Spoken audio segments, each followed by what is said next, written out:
त्याच्यामुळे आता शाळेत पण माझ्यामध्ये सिलेबस चेंज केला पाहिजे मुलांचा. आपल्याला सुपर बाईक्स बघायचे आहेत मित्रांनो, आणि ते पण एक स्वप्न आपलं पूर्ण होईल. बाई पूर्ण धूर करून ठेवलंय या बाईने. आणि इकडे बघा काय मस्त लिहून ठेवलंय, जबरदस्त Z900 कावासाकी. सुप्रभात मित्रांनो, सकाळचे वाजले आहे 6 आणि आपण एका निघालो आहे राईडसाठी. तर ही राईड आहे गुजरातसाठी. गुजरातला नेमकं आपण कुठे जाणार आहे हे सगळं राईडमध्ये सविस्तर आपण बोलूयात. तर चला राईडला सुरुवात करूया.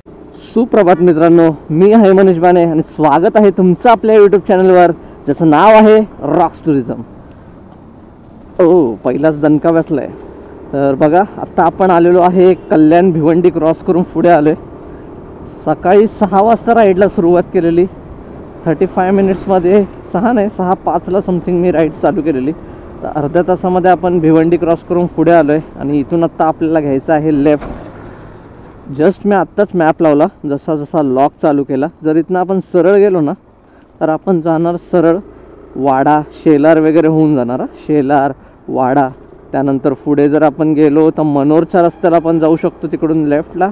आणि जर सरळ जात राहिलो तर आपण जव्हारला पोहोचू. तर तो एक रस्ता आहे, पण आपल्याला तो घ्यायचा नाही आहे. जर आपण तो रूट जर पकडला ना तर तो थोडा आपल्याला लाँग पडेल. आणि वाड्याचा रस्ता तर तुम्हाला माहितीच आहे, जास्त काही चांगला नाही आहे, चांगल्या कंडिशनमध्ये नाही आहे. त्यामुळे खराब रस्त्यावरनं जाण्यापेक्षा आणि ते पण लाँग डिस्टन्स कवर करण्यापेक्षा आपण इकडून थोडंसं कमी डिस्टन्समध्ये लवकर जाता येईल. आणि रस्ता पण खूप चांगला आहे पुढे पुढे, कारण हे आपण आता जाणार आहे तुंगारेश्वर अभयारण्याच्या बाजूनेच. आणि तिकडूनच आपण वसई विरार त्या साईडनेच आपण जॉईन होणार आहोत गुजरात हायवेला. हे बघा, छत्रपती शिवाजी महाराज की जय. आणि शिवाजी महाराजांच्या इथून आपण घेतलेला आहे एक राईट. तर हा जो रस्ता आहे ना भिवंडी पालघरचा, हा असाच गावागावातून होऊनच पुढे जातो. अजून सनराईज काय झालेला नाही आहे आणि थंडी आणि ऊन यांचं कॉम्बिनेशन हल्ली दिवसेंदिवस वाढत चालले. कारण सकाळी जर बघाल ना तर मस्त थंडी पडलेली असते आणि आत्ता पण जो गारठा पडला आहे ना तो खरंच खूप डेंजरस आहे, अंगाला एकदम बोचतोय. पण तेच जर थोड्या वेळाने बघा, आता 8, 8:30 किंवा 9 नंतर जे ऊन वाढायला सुरुवात होते ना त्यावेळेला वाटतं की अरे उन्हाळा चालू झाला आहे. मार्च महिना आहे, उन्हाळा पण चालू झाला आहे असं वाटतंय आणि थंडी पण आहे सकाळी. त्यामुळे हे कॉम्बिनेशनच झालं एक प्रकारचं. मध्ये मध्ये तर कुठे कुठे पाऊस वगैरे पडतोय. आता ना सण जे बोलायचे ना ते राहिलेच नाही आहेत. त्याच्यामुळे आता शाळेत पण माझ्यामध्ये सिलेबस चेंज केला पाहिजे मुलांचा. उन्हाळा, हिवाळा, पावसाळा सगळे ऋतू चेंज झालेत. आणि हा ना गावचा रस्ता असल्यामुळे काय इथे घरं, मंदिरं खूप सारी बघायला भेटतील. रस्ता पण खूप सुंदर आहे, मस्त झाडांच्या मधून असा होत चालला आहे. फक्त एक प्रॉब्लेम आहे की मध्येच कुठेतरी घाणेरडा पॅच मिळाला तर, नाहीतर मग स्पीड ब्रेकर्स खूप टाकलेले आहेत. कारण हा गावचा रस्ता असल्यामुळे लोकांचं येणं जाणं जास्त आहे या रस्त्यावरनं. त्यामुळे स्पीड कंट्रोल करण्यासाठी इथे बरेच सारे स्पीड ब्रेकर्स टाकून ठेवलेत. त्यामुळे तुम्ही जर ह्या रस्त्याने येत असाल तर आपला स्पीड मेंटेन ठेवा, 50-60 जास्तीत जास्त. कारण अचानक असे स्पीड ब्रेकर आल्यावर गाडी कंट्रोल करणं थोडंसं मुश्किल होऊन जातं. 50-60ला असेल गाडी आणि स्पीड ब्रेकर आला तर काहीच इश्यू नाही आहे, आरामात गाडी कंट्रोल होते. पण तेच जर आपण 70-80 अबाव असू तर मग गाडी कंट्रोल करणं खरंच खूप मुश्किल आहे. वाव, रनिंग करणं ना खरंच सगळ्यात सुंदर एक्सरसाइज हाच असेल. जिम वगैरे लावण्यापेक्षा ना सकाळ सकाळ उठायचं, जॉगिंग करायची, रनिंग करायची, तेवढीच बॉडी आपली मस्त फ्रेश राहते, रक्ताभिसरण चांगलं होतं आणि पूर्ण दिवसामध्ये ना जोश राहतो कामामध्ये. आपण जे पण काम करू त्यामध्ये आळसपणा येत नाही. खूप सारे फायदे आहेत रनिंग केल्याने. खरंच हे जिम लावून पैसे घालवण्यापेक्षा ना रनिंग करून आपली बॉडी फिट ठेवणं केव्हाही चांगलं. पण ज्याचा गोलच आहे जिम लावून चांगला बॉडी बिल्डर बनण्याचा, त्या लोकांना जिम लावणं भागच आहे. कारण त्यावेळेला एक्स्ट्रा वर्कआउटची गरज असते आणि हेवी वर्कआउटची गरज असते. तर त्या वर्कआउटसाठी जिम खूप उपयोगी आहे. आणि अजून काय आपले सूर्यदेवता बाहेर नाही आलेत, एकदम मस्त गारवा पडला आहे आणि अशी मस्त मस्त मोठी मोठी झाडं, त्यामुळे थंडी एकदम मजबूत लागते मला. आता फक्त हे रस्ते ना मध्ये मध्ये थोडे पॅचेस खराब आहेत, त्यामुळे स्पीड मेंटेन करता येत नाही आहे.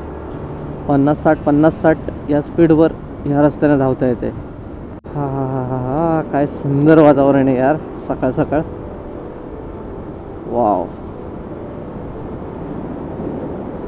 हे पूर्ण डोंगर आहेत, विरार वगैरे या डोंगराच्या पलीकडे.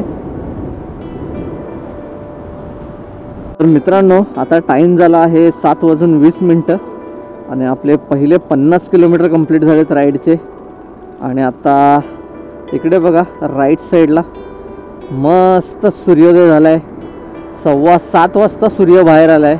खूप लेट झाला आहे त्याला यायला, नाहीतर नॉर्मली 6:15 6:30च्या आसपास सूर्य बाहेर येतो. पण आज थंडी पण खूप आहे, अजून पण असा गारवा जाणवतो आहे. हात पण अजून असे फ्रीज झालेत. मस्त सकाळ सकाळ सूर्यनारायणचं दर्शन झालं ना, खरंच खूप फ्रेश वाटून जातं. आणि आत्ता आपण जॉईन झालो आहे NH48 हायवेला. इथे बघा डायव्हर्जन टाकून ठेवलं आहे, रोड क्लोज. अच्छा, म्हणजे हा एवढा पॅच आय थिंक बंद करून ठेवला आहे. खालून ट्रॅफिक वळवली आहे, येतानाची तिकडून सुरू आहे पण जातानाची वरतून बंद आहे. हां, ह्यामुळेच हा रस्ता वरचा बंद करून ठेवला आहे, कारण इकडे या गर्डर इथे मोठा ब्रिज बनतो आय थिंक, त्यामुळे त्याखाली वाहनांना भीती असू शकते, कारण काम अजून वर्किंग प्रोग्रेसमध्ये आहे. आणि हा बघा इथे पुन्हा NH48 जॉईन झाला आहे.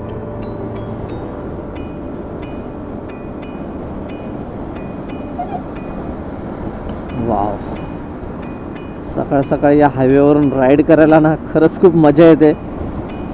आणि आपण चाललेलो आहे, आता मला सांगून टाकतो, आपण चाललेलो आहे गुजरातला दमनला. आणि दमनवरून आपण जाणार आहोत सोमेश्वर मंदिर, सॉरी सोमनाथ मंदिर, सोमेश्वर नाही सोमनाथ मंदिर. दमनचं एक सुप्रसिद्ध असं सोमनाथ मंदिर आहे. पण त्याआधी सगळ्यात पहिले नाश्ता करण्यासाठी जो माझा फेवरेट स्पॉट आहे ड्रीममधला, अजून एकदा पण गेलो नाही, आज फर्स्ट टाईम चाललो आहे. तर त्या स्पॉटचं नाव आहे अहुरा हॉटेल, चारोटी टोल प्लाझाजवळ. तर हे खूप दिवसापासून असं वाटत होतं की चारोटी टोल प्लाझाला जावं. गुजरात साईडचा रस्ता मस्त असतो तिकडून जाताना, आणि मस्त बरेच सारे बायकर्स तिकडे येऊन जातात. तर मला हा अनुभव घ्यायचा होता आणि आज तो अनुभव मी घेतो आहे, त्यामुळे मस्त वाटते. आणि इकडून पण जाऊ शकत होतो मी बसवाल्याच्या मागून आलो. ठीक आहे, काय हरकत नाही. हा बघा, इथून जर खालून गेला तर बसवाल्याला कुठे दुसरीकडे जायचं आहे, आपण इथून वरून सरळ जाऊ शकतो.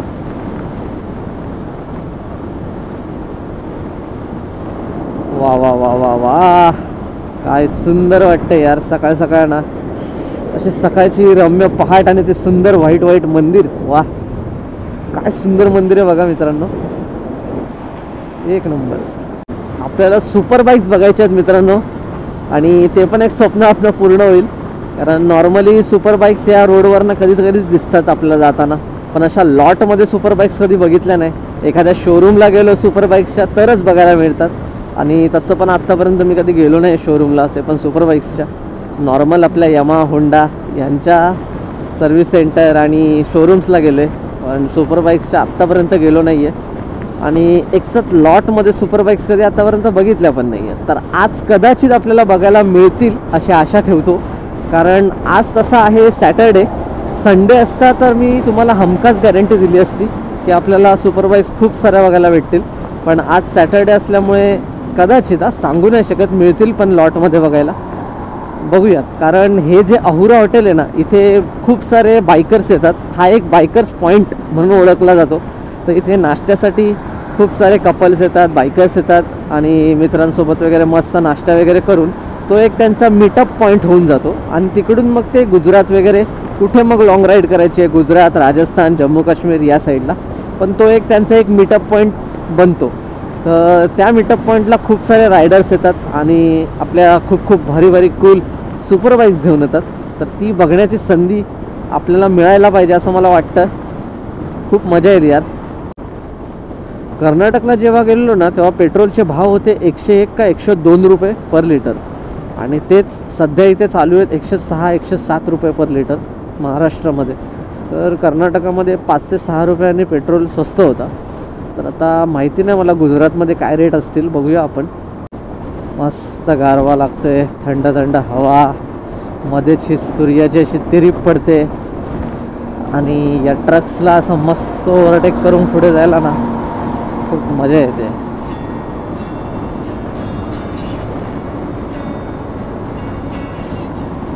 नॅशनल हायवे 48 मस्त आहे मित्रांनो. आता जवळपास 10 ते 15 मिनटं झाली या अशाच ट्रॅफिकमध्ये मी फसलो आहे.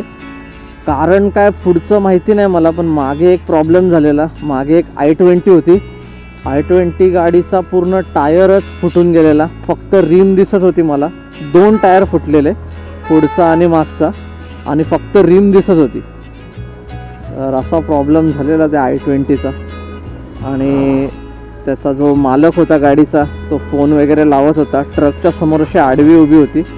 काय माहिती नाही काय मोठा प्रॉब्लेम झाला, ॲक्सिडेंट झालं. अरे बापरे, हवाही पूर्ण दगडावरून निघून गेला. तर हे कळालं नाही की नेमकं ॲक्सिडेंट कसं झालेलं. म्हणजे गाडी चालवता चालवता फुटला. अरे बापरे.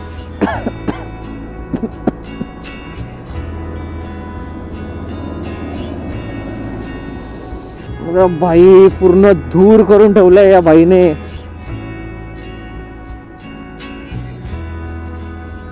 काहीच दिसत नव्हतं यार. हे बघा, इकडे असं रस्त्याचं काम चालू आहे ना, त्यामुळे आय थिंक एवढी मोठी ट्रॅफिक. इकडचा रस्ता पूर्ण खुला आहे घरी येण्यासाठी, म्हणजे इकडून मुंबईला बोईसर, डहाणू या साईडला जाण्यासाठी. आपण आता सध्या डहाणूच्या पुढे आलेलो आहे.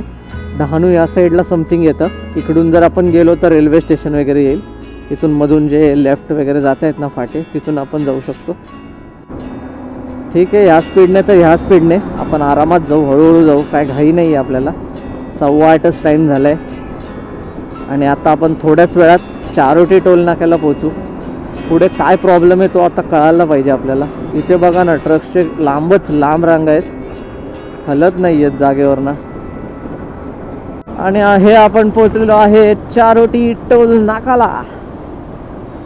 फर्स्ट टाइम आलेलो आहे चारोटीला. चारोटी टोल नाका आपले सहर्ष स्वागत करीत आहे. केवल दुपहिया वाहन के लिए हमरे पास है दुपहिया वाहन भैया. बहुत तेज हो रहा है. मला वाटलेलं की चारोटी टोल प्लाझावरती गर्दी असेल त्यामुळे हा एवढा मोठा जॅम, पण हा पूर्ण रस्त्याचा प्रॉब्लेम आहे. हे बघा, इथे होता अहुरा आणि इथे खूप सारे बायकर्स येतात, पण आज कोण दिसत नाही आहे यार. हा बघा, इकडून पुढे टर्न आहे आपल्याला. आता तिथून आपण एक लेफ्ट टाकूयात. आणि हे आपण पोहोचलेलो आहोत हॉटेल अहुराजवळ. आज कोण अहुराजवळ दिसतच नाही आहे यार. तर मित्रांनो, अहुराजवळ आपण आलेलो आहे. हा पूर्ण आहे NH48. इथून सरळ आता गुजरातला जाणार आहे. तर आपण इथे नाश्ता वगैरे करू आणि मग सरळ जाऊ गुजरातकडे, दमनला. मस्त दमनचं लाईट हाऊस बघायचं आहे, अजून सोमनाथ मंदिर, या सर्व गोष्टी आपल्याला व्हिजिट करायच्या आहेत. आणि इकडे बघा काय मस्त लिहून ठेवलं आहे, parking for bikers only, warning don't touch my bike. एकदम मस्त लिहून ठेवलं आहे. आणि हे बघा, हे छोटे छोटे लॉट्स आहेत, हे आपल्या बाईक पार्किंगसाठी. इथे पूर्ण ना यार, खरंच आज माझं लकच नाही आहे. शनिवार आहे, आय थिंक हे रविवारच्या दिवशी जास्त बायकर्स येतात. हे पूर्ण भरलेलं असतं आणि त्यावेळेला बघायला मजा येते. सर्व सुपर बाईकचा आवाज वगैरे, माहोल एकदम बनून जातो.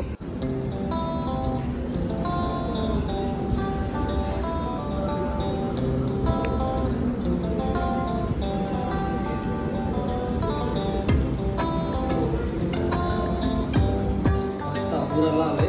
आता इथे मसाला डोसा ऑर्डर केलाय. मसाला डोसा फटाफट खाऊया आणि पुढच्या जर्नीला आपण सुरुवात करूया. मशरूम इकडचा समोर इथे अहुरा हॉटेल.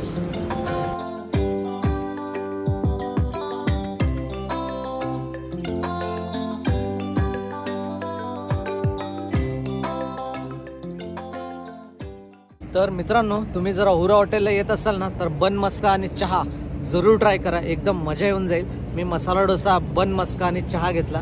खूप मजा आली, मस्त होता. मसाला डोस्याला चव चांगली आहे. सांबार जरा अजून चांगला बनू शकतो. तेवढंच, बाकी चटणी आणि मसाला डोसा एकदम बेस्ट.